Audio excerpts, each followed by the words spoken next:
दुखायला लागले, लोकशाही या देशात शिल्लक राहिली की नाही.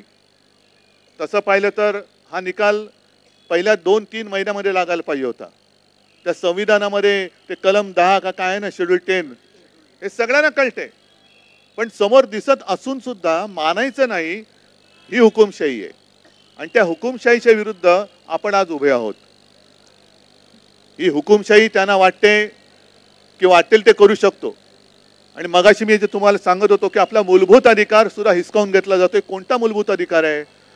मतदार दिवस आज असल्यामुळे मी हाही अधिकार तुम्हाला सांगतो. आपल्यापैकी किती जणांनी बॅलेट पेपरवरती मतदान केले? मी पण केलेलं आहे. म्हणजे अगदी तेव्हा दिवाकर रावतेजी वगैरे निवडणुका लढवत होतेच आणि बॅलेट पेपरवरती नाव असायचं दिवाकर पूर्ण नाव त्यांचं दिवाकर रावते आणि समोर आपली निशाणी असायची. मग आतमध्ये गेल्यानंतर तो उभा कागद असायचा, त्या नावापुढच्या निशाणीवरती शिक्का मारायचा, तो फोल्ड केला जायचा की समजा जर का शिक्क्याची शाई उमटलीच तर ती त्या उमेदवाराच्या नावावरतीच उमटेल. असं करून पुन्हा एक घडी घालून आपण मतपेटीत आपलं मत टाकत होतो. बरोबर ना?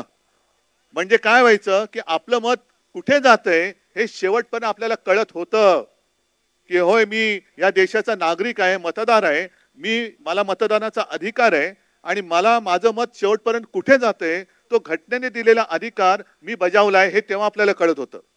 आता काय होतंय, आपण आज जातोय, बटन दाबतोय, दिवा पेटतोय, आवाज येतोय, एखादं जसं प्राणी दाखवतात झू मध्ये काचेच्या आड, तसं त्या व्हीव्हीपॅट मशीनची रिसीट दिसते. आपण सगळं हा बरोबर आहे, ती रिसीट खाली जाते नाही जात आपल्याला काही कळत नाही, जातही असेल. पण महत्वाचे जे 2 प्रश्न आहेत, एक तर मी बटन दाबल्यानंतर दिवा लागलेला दिसतोय, आवाज ऐकतोय, रिसीट बघतोय, पण माझं मत आत रजिस्टर कसं आणि कुठे झालंय हे जे मला कळण्याचा अधिकार होता तो या सरकारने आपला काढून घेतलेला आहे. ही लोकशाही आहे. आणि दुसरी गोष्ट, ठीक आहे मी रिसीट पाहिली, पण ती रिसीट बघितल्यानंतर ती केराच्या टोपलीत जात असेल, तिची मतमोजणीच होत नसेल तर काय चाटायचं हा मतदानाचा अधिकार?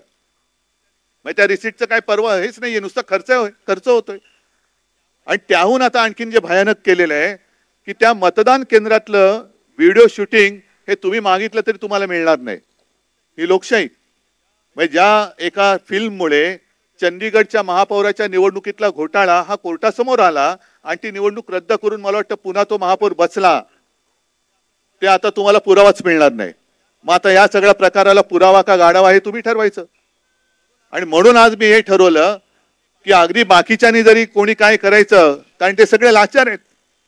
बाळासाहेबांचा विचार हा विचार आहे की हातामध्ये आणि डोक्यावरती आमच्या भगव्या टोपी आहे पण हातात तिरंगा आहे, एका हातात तिरंगा आणि दुसऱ्या हातामध्ये भगवा. हे बाळासाहेबांचे विचार आहेत. घालीन लोटांगण वंदिन चरण